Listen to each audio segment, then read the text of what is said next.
कौआ मानसरोवर से जाता नहीं है। हंस ने विचार कर लिया कि इसको समझा दिया, ये नहीं जाता तो अपने को जाना चाहिए। हंस चल दिए, हंस चलेगा।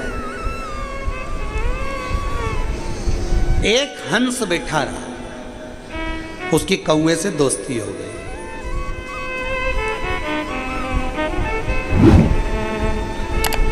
उसने कौए से दोस्ती कर ली। अब उसको कौआ अच्छा लगने लगा, कौए की संगत अच्छी लगने लगी। कौए ने अपने दोस्त हंस से कहा, मुझे भूख लगी है, कुछ लाओ खाने का।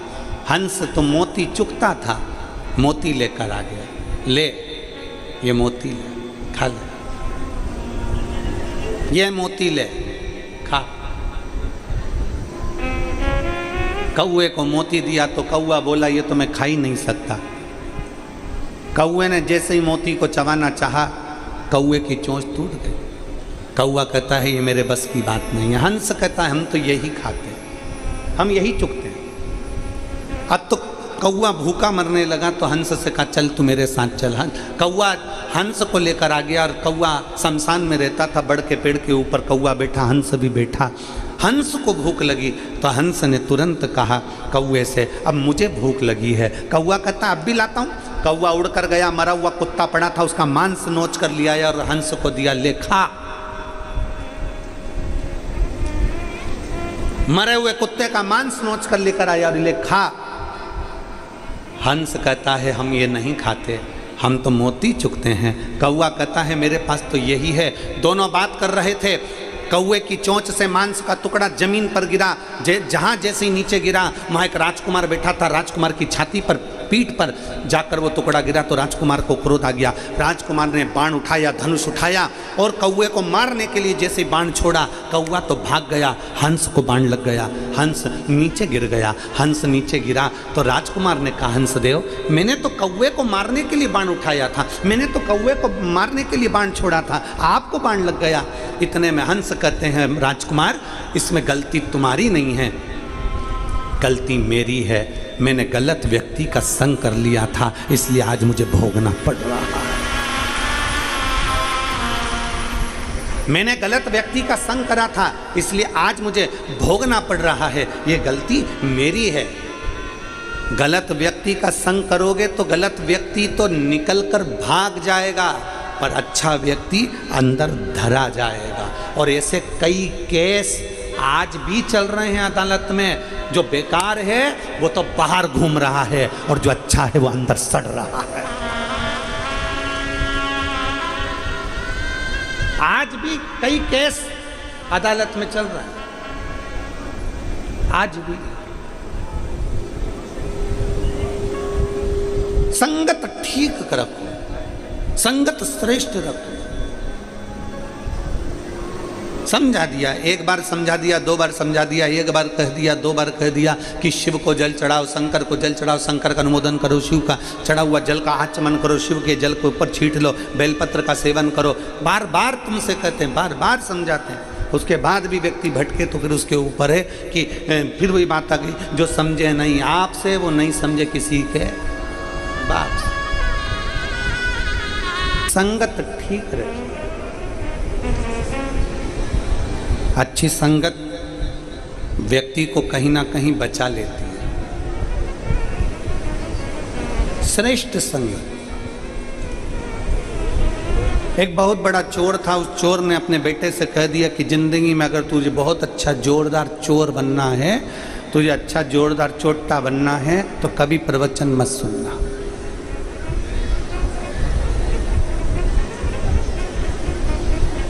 चोर ने अपने बेटे को बड़ा चोर बनाने के लिए कह दिया कि कभी प्रवचन में मत जाना, कभी सत्संग में मत जाना, तो तू नंबर 1 का चोट्टा बन जाएगा, 1 नंबर क्वालिटी का चोर बनेगा। चोरों में भी तेरी पहुंच बहुत ऊंची होगी और तू वीआईपी चोट्टा कहलाएगा।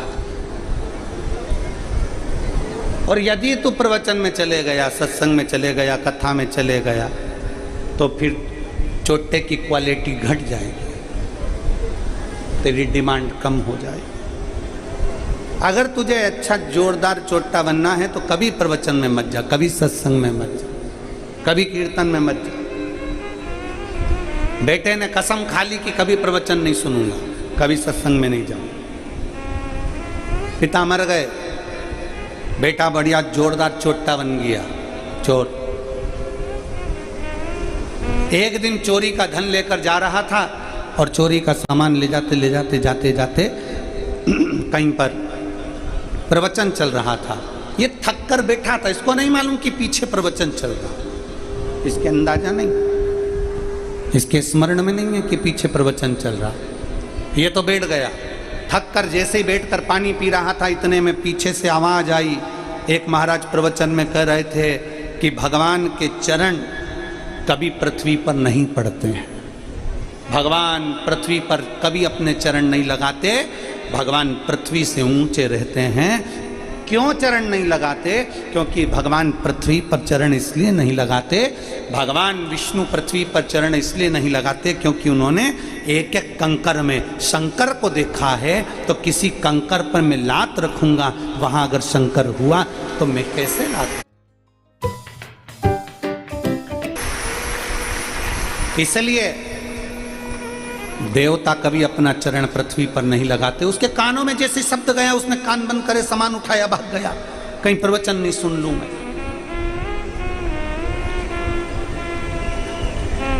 अब चोरी का धन लेकर भागा था, ऐसी चोरी करते करते करते 3 महीना बीत गया। एक दिन राजा ने अपने दूतों को भेजा, जाओ जरा चोर का पता लगाओ, मिल ही नहीं रहा है, रोज चोरी कर रहा है, पकड़ो जरा। दूत गए, चोर मिल भी गया, पकड़ भी लाए। पर राजा इतना ईमानदार था कि चोर से पहले पूछता था, तुमने ये गुनाह किया है क्या? तुमने किसी का कत्ल किया है क्या? तुमने चोरी करी है क्या? तुमने ऐसा काम किया है क्या? राजा पूछता था। अब चोर को सामने लाकर खड़ा किया। जब चोर सामने आया तो राजा ने उससे पूछा, तुमने चोरी करी है? रानी के हार चुराए? 4 घरों में तुमने चोरी करी है? चोर ने मना कर दिया, नहीं मैंने चोरी नहीं करी। राजा ने उसको खूब त्राड़ दिया, फिर भी उसने मना कर दिया, मैंने चोरी नहीं करी। राजा ने अपने मंत्री से पूछा कि बताओ, ये चोरी की हाँ भरी नहीं रही और सब कह रहे हैं कि चोट्टा यही है, क्या करा जाए? मंत्री ने कहा, एक काम करो महाराज, अपन इसको नशे की दवा पिला देते हैं, ये बेहोश हो जाएगा, तब तक एक सुंदर बगीचे में एक बैकुंठ बना देते हैं, बैकुंठ जैसा, भगवान विष्णु भी बिठा देते हैं, बगिया लक्ष्मी जी चरण दबा रही है, जोरदार बैकुंठ बना देंगे और 2-3 दूत भगवान के भेज देंगे, पार्षद। वो जैसे ये होश में आएगा, पार्षद कहेंगे कि तुम्हारे प्राण छूट गए थे, तुम बैकुंठ में आए हो, आओ तुम्हारा स्वागत है, तुम्हारा स्वागत है, आओ तुम बैकुंठ में आए हो। यहां झूठ नहीं बोला जाता, सत्य बोलना, सत्य का निर्णय होगा। राजा ने कहा बिल्कुल ऐसे ही करो, और उन्होंने तुरंत बगीचे में बैकुंठ बना दिया, बिठा दिया नारायण भगवान को, लक्ष्मी जी को, इसको दवाई पिलाकर वहां छोड़ भी दिया। इसको होश आते से पार्षदों ने कहा, मैं इंद्र हूं, वो कहता है मैं गरुण हूं, वो कहता है मैं वरुण हूं, कोई कहता है मैं ब्रह्मा हूं, कोई कहता है मैं ये हूं, आप बैकुंठ लोक में हो, यहां सत्य बोला जाता है, आप सत्य बोलो, आप का नाम क्या है? उसने तुरंत अपना नाम, असली नाम बता दिया। खुश हो गए राजा, इसने अपना असली नाम बता दिया और यही चोर का नाम था। अब हम आपसे पूछते हैं, आप पृथ्वी पर क्या चोरी का काम करते थे? उसी के अनुसार आपको भोग भोगने को मिलेगा। वो बोलने ही वाला था कि हाँ मैं चोर हूं, इतनी देर में उसको संत की बात याद आ गई कि देवता के चरण पृथ्वी पे नहीं पड़ते, और ये तो सब जमीन पे खड़े हैं, ये सब जमीन पे खड़े। देवता के चरण पृथ्वी पर नहीं पड़ते, ये सब जमीन पे खड़े हैं। उसने तुरंत कह दिया, मैं जानता हूं तुम विष्णु जी हो ही नहीं, मैं जानता हूं तुम ब्रह्मा नहीं हो, तुम इंद्र नहीं हो, तुम गरुण नहीं हो, तुम वरुण नहीं हो, और ये बैकुंठ नहीं है, मैं जानता हूं। इतने में राजा ने पूछा, आज तक इस बैकुंठ को कोई समझ नहीं पाया, तू कैसे पहचान गया? उसने कहा, मैं चोरी का धन लेकर आ रहा था, मैं चोर हूँ महाराज, पर चोरी का धन ला